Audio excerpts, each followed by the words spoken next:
कलेच्या नावाखाली त्यांनी फक्त छाती आणि ढुंगण एवढंच तिकडे आपला फोकस केला आहे. ढुंगण स्टार आहेत. प्रॉब्लेम असा व्हायला लागला की सध्याच्या कंडिशनला महाराष्ट्रामध्ये 3 वर्षाच्या बाळापासून ते 90 वर्षाच्या आजीपर्यंतच्या बलात्काराच्या केसेस समोर आहेत.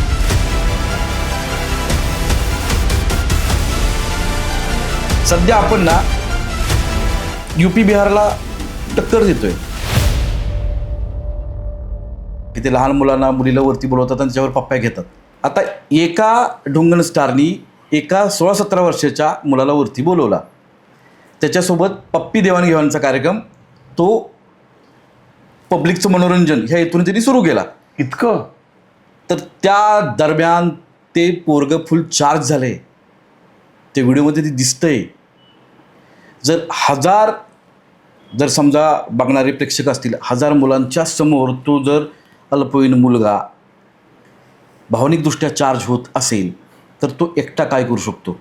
तो ती भडास लहान मुलीवरच काढेल. बरोबर आहे. याचा अर्थ लहान मुलांच्यावरती ह्याचा किती वाईट आणि विचित्र परिणाम होतो आहे. कलेला विरोध नाही आहे. काले नव्हता, आजही नाही आहे, उद्याही नसेल. पण कलेच्या नावाखाली जो हा छाती हलवणं, ढुंगण दाखवणं, हे जे विचित्र प्रकार सुरू आहे ना, याला विरोध आहे. कारण ही महाराष्ट्राची कला नाही आहे. आता त्यांच्या वतीनं मी सांगतो, त्यांचं असं म्हणणं आहे की पब्लिकला आवडते, पब्लिकची ही डिमांड आहे म्हणून आम्ही हे करतो.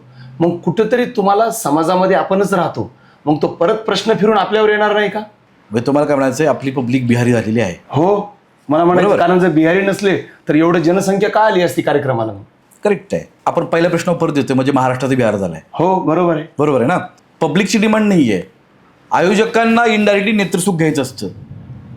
पब्लिक ज्याचा जन्म आईच्या युनिटीतून झाला आहे, ज्याला राखी बांधणारी बहीण आहे, ज्याला बायको आहे, मुलगी आहे, तो म्हणेल की बाबा आयोजक बोलवा बाई, जी बाई ढुंगण आणि छाती हलवणारी पाहिजे, मला ते बघायचं आहे. पण कशानिमित्त? यात्रेनिमित्त, देवधर्माच्या यात्रेनिमित्त, देवी देवतांच्या यात्रेनिमित्त. हे तुम्ही पब्लिकवर खापर फोडताय. तुम्हाला गर्दी जमवायची आहे आणि गर्दी जमवायच्या नादामध्ये तुम्ही लोककलेच्या आईला घोडा लावलेला आहे. एकंदरीत महाराष्ट्राचा बिहार करण्याच्या वाटेवरती आहोत. ते झालंय. सध्या ते सुरू आहे. कारण महाराष्ट्राचा बिहार का व्हायला लागला आहे? तर तिथं देवी देवतांच्या यात्रेनिमित्त लोककला नाही सादर होत, तिथं नंगा नाच सादर होतोय. आधी असे होतं की दिल्लीचाही तख्त राखतो महाराष्ट्र माझा. आता असं म्हणायला लागेल, बिहार भोजपुरीचेही तख्त राखितो महाराष्ट्र माझा. ही वेळ येऊन द्यायला नाही पाहिजे. त्याच्यामुळं आता सगळ्यांनी जागा होणं काळाची गरज आहे. नाहीतर भविष्यामध्ये आपल्या लेकीवरती, आपल्या बहिणीवरती, आपल्या आईवरती, आपल्या आजीवरती बलात्कार कधी होतोय याची आपण वाट बघत बसायचं. ज्या आयोजक जे कार्यक्रम करतात बऱ्यापैकी ते पुढारीच असतात. आणि हे पुढारी कार्यक्रम चालू असताना एक तर स्टेजवर असतात सत्कार समारंभाला, आणि नंतर पहिल्या लाईनमध्ये ते बसलेले असतात. तुमचाच मुद्दा की मग ते नेत्रसुख तेच पहिल्यांदा घेणारे असतात. मग यावरती काहीतरी बंधनं असणं गरजेचं आहे का नाही? बंधनं असणं गरजेचं आहे का? तर पाहिजेच. बंधनं नाही तर म्हणून ते घडते. बंधन असते तरी घडलंच नसतं. आणि मला एक कळत नाही आहे, एवढं सगळं घडत असताना महाराष्ट्र राज्य महिला आयोग कुठे आहे? गृहमंत्री कुठे आहेत? महाराष्ट्र प्रशासन कुठे आहे? त्याचा धाक नाही ना. बरोबर आहे. म्हणून ते सगळं घडते. कारण कुठे जरी अन्याय झाला, काही झाला, तर महाराष्ट्र शासन आक्रमक होतं. त्यातले त्यात हा महिलांच्या सुरक्षेचा प्रश्न आहे. शेवटी नेते लोक तिथं बसतात आणि शेवटी वुमन्स डे, महिला दिनाच्या दिवशी ते भाषण ठोकतात. आम्ही महिलेला आई बहीण मानतो, महिला सुरक्षित राहिली पाहिजे. कुठल्याही महाराष्ट्राचा विषय असो तो का भारताचा असो. आणि कुठंतरी तेच अशा गोष्टीला प्रोत्साहन देत आहेत. म्हणजे शासन चुकते आणि महिला आयोग तर शांतच आहे. महिला आयोग तर काही, मला वाटते 4 वर्षात तर कुठला तरी महिला आयोग आलेला आहे किंवा महिला अध्यक्ष आली आहे आणि तिनं काहीतरी या नर्तिकांना बोललेलं आहे की तुम्ही हे बंद करा, जे की त्यांच्यासाठी खूप छोटीशी गोष्ट आहे. त्यांनी जर आक्रमक झाले तरी सर्व शो बंद पडू शकतात. कारण आज महिला आयोगाच्या अध्यक्षाला राज्यमंत्र्याचा दर्जा असतो. पिढी भरकटली आहे का? तर भरकटलेली आहे. कुणी भरकटली आहे? राजकीय लोकांनी. कशाचा लालच देऊन डान्स किंवा पार्ट्या, दारू, जी पहिलेपासून आपल्या महाराष्ट्रीयन मतदारांचा वीक पॉईंट राहिलेला आहे. युवा पिढीला तर काय पाहिजे? लॉकडाऊनच्या नंतर तर त्यांना कळलं की नक्की त्यांच्या आयुष्यात ते करतायत काय, त्यांना करायचं काय आणि साध्य काय करायचं आहे. बरोबर आहे. त्याच्यामुळं आत्ताच्या कंडिशनला लोकसंस्कृती धोक्यातच आहे. आणि हे कुठंतरी ह्याचा जर प्रशासनाचा दबाव असतं तर हे घडलं नसतं, पण प्रशासनाचा दबाव नाही आहे. एकमेव हेतू आहे, त्याची जयंती मोठी का माझी जयंती मोठी, त्याची यात्रा मोठी का माझी यात्रा मोठी, त्यांच्या कार्यक्रमाला गर्दी जास्त का माझ्या कार्यक्रमाला गर्दी जास्त. ही जी स्पर्धा लागली आहे ना, या स्पर्धेमुळंच नंगानाच प्रचंड मोठ्या लेवलला सुरू आहे. कारण आजकाल लोकांना उत्सव साजरे करायचे नाही आहेत, लोकांना आपली ताकद दाखवायची आहे. 19 फेब्रुवारी छत्रपती शिवाजी महाराजांची जयंती आणि 14 एप्रिल डॉक्टर बाबासाहेब आंबेडकर यांची जयंती, ह्या महापुरुषांच्या जयंतीला देखील खूप साऱ्या आयोजकांनी असे डान्स आयोजित केले होते. याबद्दल तुमचं मत काय? ज्या अर्थी छत्रपतींच्या जयंतीला, ज्या अर्थी बाबासाहेबांच्या जयंतीला बायका नाचवल्या जातात, या अर्थ आपण वैचारिकदृष्ट्या मानसिकदृष्ट्या प्रचंड मागासलेलो आहोत. ह्या दोन्ही महापुरुषांना प्रश्न पडला असेल की का आम्ही एवढ्या जीवाचा आटापिटा केला, का आम्ही एवढा त्याग केला. छत्रपती शिवाजी महाराज तर नक्कीच म्हणत असतील, उगाचच मी माझे सरदार, माझे लाखो मावळे स्वराज्य स्थापनेसाठी बलिदान दिलं. त्यांचा जो इतिहास आहे तो डोक्यात घेऊन आपलं आयुष्य घडवायचं, यशस्वी व्हायचं, हे करायला पाहिजे का आपण त्यांच्या जयंतीला बायका नाचवतोय. पण चला आपण एक कला म्हणू, पण ती लोककला नव्हती. तो डान्स बार असल्यासारखा आहे. हा, याचा अर्थ आपण वैचारिकदृष्ट्या मानसिकदृष्ट्या प्रचंड पाठीमागे गेलेलो आहोत. हे मला तरी नाही वाटत की समाजाला हे पटलं पाहिजे आणि या विरोधामध्ये समाज पेटून उठला पाहिजे. आणि ते उठण्यासाठी मला सांगा, समाजाने काय केलं पाहिजे असं तुम्हाला वाटतं? सध्या समाज शंड झाला आहे, पेटून उठायचं काही प्रकार सध्या नाही आहे. आत्ताच्या कंडिशनला त्यांचं असं आहे, माझ्याबद्दल काय वाईट घडत नाही ना, माझ्या घरातल्यांच्या बाबतीत काय वाईट घडत नाही ना, तर मला काय देणं घेत नाही. काही दिवसानंतर माणुसकी किलोवरती विकत मिळेल अशी परिस्थिती येईल. ॲम्ब्युलन्स रस्त्यावर चालणाऱ्या ॲम्ब्युलन्सची व्हॅल्यू कधी कळते? ज्यावेळेस त्याच्यात आपलं कोणतरी असतं आणि ज्यावेळेला आपण आपल्या माणसाचं रक्त बघतो त्यावेळेला. बाकी तर त्याच्या पाठीमागं 10-12 जण गाड्या चालवणाऱ्याची रेस लागलेली असते की मला वाट मोकळी मिळते. एवढी चुत्तेगिरी आपल्या प्रत्येकाच्या डोक्यात भरलेली आहे. त्यामुळे समाज पेटून उठायच्या गोष्टी लांब राहिल्या. स्वतःची मुलगी जर म्हणते की बाबा मला डान्स करायचं आहे, मी नृत्य सादर करणार आहे, तर तिच्या कानशिलात लावली जाते आणि सांगितलं जाते की तू हे करायचं नाही, हे आपल्या खानदानीला जमत नाही. परंतु बाहेर कुठंतरी हे नृत्य चालू असतं, एक चौकामध्ये कुठल्या तरी कार्यक्रमाने ते आयोजन असतं, त्यावेळेस आपण जास्त संख्येने तिथे जाऊन बघतो किंवा तोच तिचा बाबा, तोच तिचा भाऊ तिथे जाऊन बघतो. मग ही मानसिकता कुठंतरी तुम्हाला दोन वेळेनं वाटत नाही? 100% आहे. फक्त ती जी छोटी मुलगी आहे की कुठल्या प्रकारचा डान्स सादर करणार आहे ह्याच्यावरती गोष्ट अवलंबून आहे. ती जर कुठल्या तरी एखाद्या रील स्टारला, इन्फ्लुएन्सरला किंवा ढोंगण स्टारला फॉलो करून ती तशा प्रकारे डान्स करणार असेल तर तिच्या बापाने भावाने तिला जी कानाखाली लावली ती योग्य आहे. पण ती जर एखाद्या खूप चांगल्या व्यक्तीला जर आयडॉल म्हणून ती आपली कला सादर करणार असेल तर ती तिच्या जागी योग्य आहे. राहिला विषय की आपल्या कुठल्याच व्यक्तीला की आपली मुलगी विचित्र प्रकारे डान्स करावी आणि लोकांनी तिला पाहावी असं वाटणार नाही. पण समाज आजकाल त्यांची टेंडन्सी आहे, मी तुम्हाला मागाशी बोलल्याप्रमाणे, की आपलं ठेवायचं झाकून आणि दुसऱ्याचं बघायचं वाकून. बरोबर. As simple is that. आता हल्ली पहिल्यांदा सेलिब्रिटींना बोलवलं जात होतं, परंतु हल्ली आता रील स्टार ट्रेंडिंग आहेत. आणि त्यातले त्यात आता आपण ज्यांच्यावरती हातचा पॉडकास्ट आहे आपला, ज्यांच्यावरती आपण बोलतोय, ज्या काही 5-6 नर्तिका महाराष्ट्रावर ज्यांनी थैमान घातलेलं आहे, तर त्यांना बोलवलं जाते. आणि कुठंतरी त्यांना विचारलं गेलं, ज्यावेळेस विचारलं गेलं काय, आम्ही लोकप्रिय आहोत, आमचे फॉलोअर्स बघा मिलियन्समध्ये आहे. तर मग हे त्यांचं फॉलोअर्स म्हणायचे, त्यांची लोकप्रियता म्हणायची का काय, यावरती तुम्ही काय सांगाल? आहेत लोकप्रिय, भविष्यात त्यांची मंदिरे बांधली जातील आणि कारण त्यांचे टॅटू काढायला चालू केलेलं आहे. ज्याने टॅटू काढले त्याचे आईबाप म्हणत असतील की आपलंच गाबड आहे का, त्यांनाही प्रश्न पडला असेल, हाही भाग आहे. आहेत लोकप्रिय. जे म्हणतात आम्हाला उद्घाटनाला बोलवतात, आम्ही खूप लोकप्रिय आहात, त्यांनी असं नॉर्मली फिरून दाखवावं, त्यांना त्यांची लायकी कळेल. पहिला भाग. दुसरा मुद्दा, जे नवीन व्यवसायाची सुरुवात यांच्या उद्घाटनानं करतात, ह्यांचा हात लावून फित कापतात, त्यांचं खरंच कौतुक आहे. कारण तुम्ही स्वतःच्या पोटापणासाठी दुसऱ्याच्या फेमस झालेल्या ढोंगणांचा वापर करता, याच्यापेक्षा मोठी गोष्टच नाही आहे. बरोबर. इनडायरेक्टली मेसेज वेगळाच चाललाय. हा, म्हणजे तुम्हाला तुमच्या आईबापांपेक्षा तुम्हाला तुमच्या मुलाबाळांपेक्षा ते महत्त्वाचे वाटतात. उद्घाटन करायचं ना तर ज्याची पत्नी, ज्याचा नवरा शहीद झाला ना बॉर्डरवरती, त्याच्या हस्ते करा ना. हा आपण एवढा नंगानाच का बघतोय? आज आपण का कम्फर्टेबली बसलोय, बोलतोय? आपल्यासाठी देशाच्या बॉर्डरवरती लोक लढत आहेत, ते जीवाची बाजी लावत आहेत. म्हणून आपल्याला काय देणं घेणं आहे? कुठे 15 ऑगस्ट आणि 26 जानेवारी आहे? त्यांची आठवण फक्त त्याच वेळी काढायची असते. इतर वेळी ओके ती आली आहे का, चला बोबड बाहेर काढू, मजा घेऊ, बस. महाराष्ट्राचं नृत्य म्हणजे लावणी, आणि या लावणीला समृद्ध करण्याचा वारसा जपलेला म्हणजे विठाबाई नारायणगावकर, त्यानंतर मंगलाताई बनसोडे, गुलाबबाई वाईकर आणि सुरेखा पुणेकर, आणि त्याचबरोबर गणपत पाटील यांनी हा वारसा जपला, यांनी हा पुढे चालवला. परंतु आत्ताची परिस्थिती पाहताना पूर्णतः विदारक आहे, वेगळी झालेली आहे पूर्णतः परिस्थिती. तर हे जे काही बदल झाला आहे, हा बदल कोणामुळे झाला आहे? सध्या राजकीय लोकांमध्ये जी स्पर्धा चालू आहे ना, तुम्ही मोठे का मी मोठे, त्याच्यामध्ये बदल झाला. बरं, प्रसिद्धीसाठी हपापलेल्या ज्या काही महिला मंडळ आहेत, ज्या ढुंगस्टार ताय आहेत, तो त्यांच्यामुळे बदल झाला. आणि लॉकडाऊनमध्ये लोकांची चॉईस पण बदलली. त्यांना ते बसून बसून इरिटेट झाली आणि त्यांना ते अनेक वेगळ्या गोष्टी बघायची, वेगळ्या गोष्टी सवय लागली, आत्मसात करायची सवय लागली. तो त्याचा परिणाम झाला. तो त्याच्यामुळं आपली जी लोककला आहे ती मागं पडायला लागली, आणि ही जी डान्स बार कला आहे, ही जी ढुंगण कला आहे, ती पुढे यायला लागली.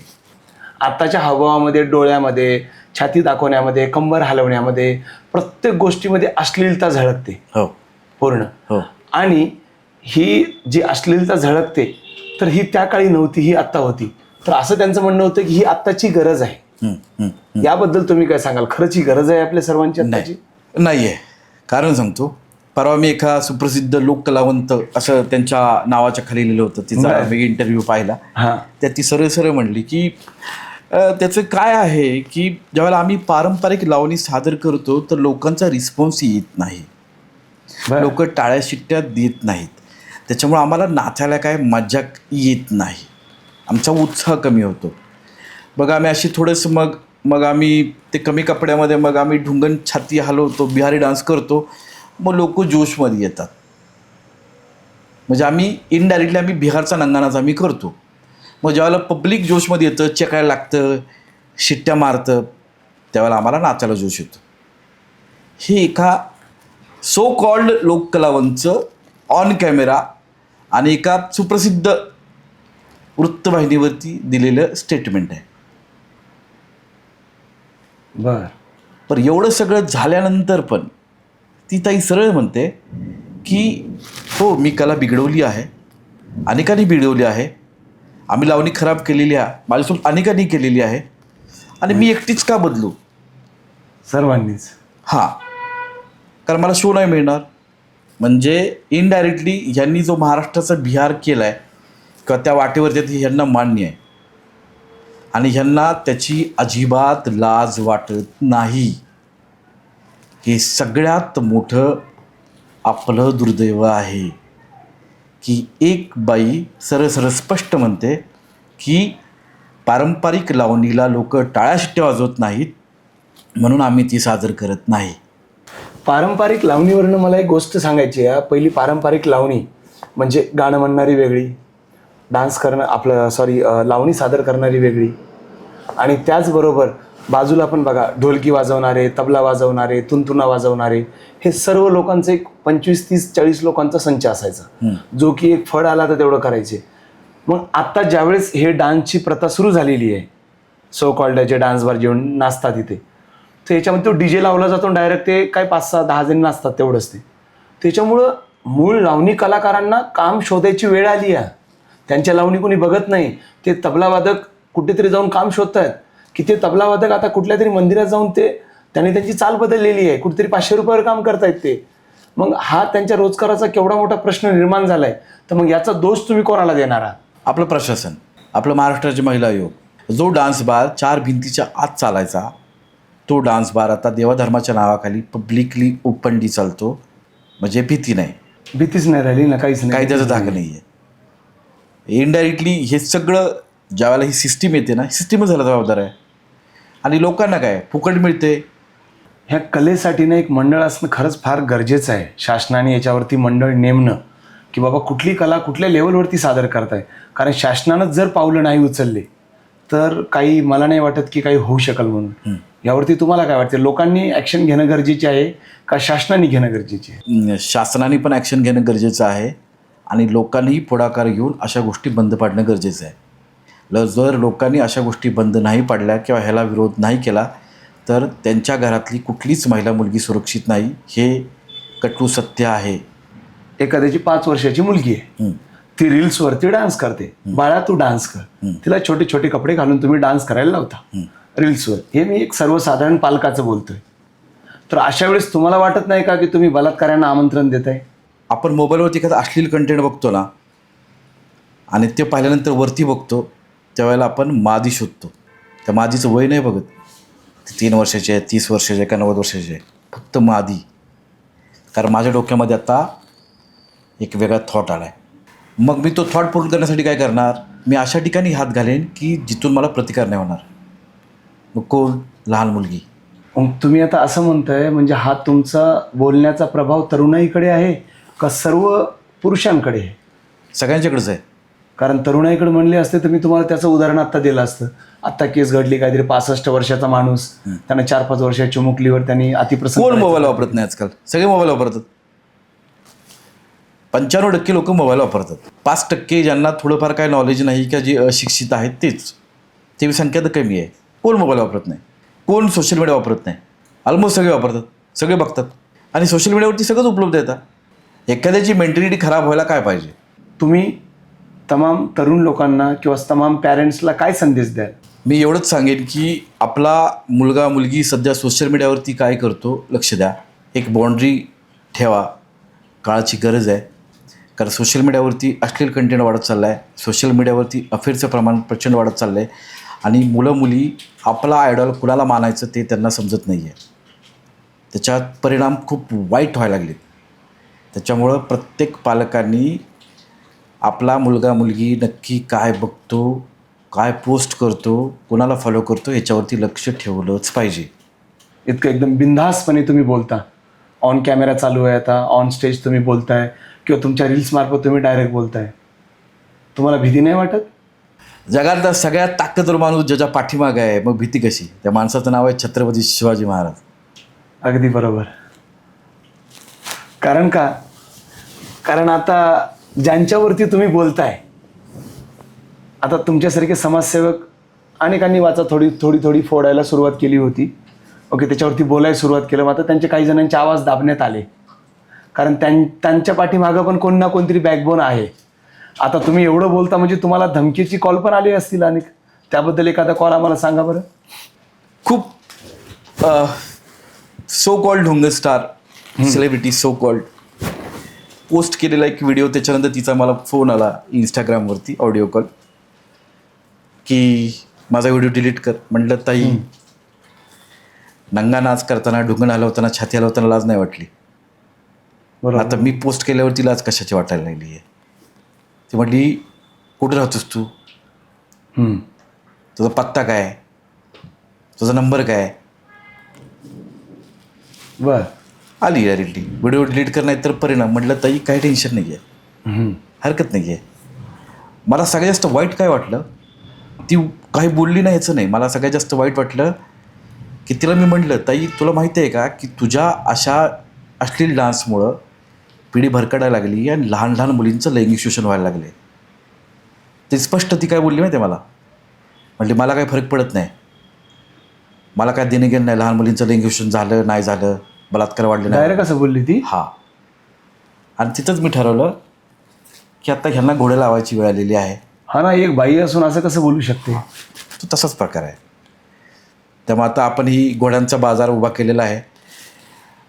ज्याची जी डिमांड असेल त्याला आपण तो घोडा दाखवण्याचा कार्यक्रम आपण करणार आहोत. त्यामुळं नाही, हे गरजेचंच आहे.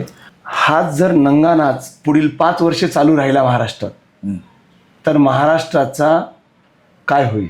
आपण वाट बघायची की आपल्या आईवरती, मुलीवरती, बायकोवरती, बहिणीवरती कधी बलात्कार होतो. तुम्ही पण आणि मी पण. कारण आता आपण त्याच वाटेवरती आहोत. इतकी भयानक परिस्थिती इतकी होईल. भयानक परिस्थिती आहे. मी फक्त हात जोडीन त्या धंदा करणाऱ्या भगिनींचं की त्यांच्यामुळं थोडाफार समाजाचा समतोल जो आहे तो साधला गेलेला आहे. नाहीतर लय हाडात बेकार, काली होती आज आहे आणि उद्या तर होणारच आहे, गॅरंटीज.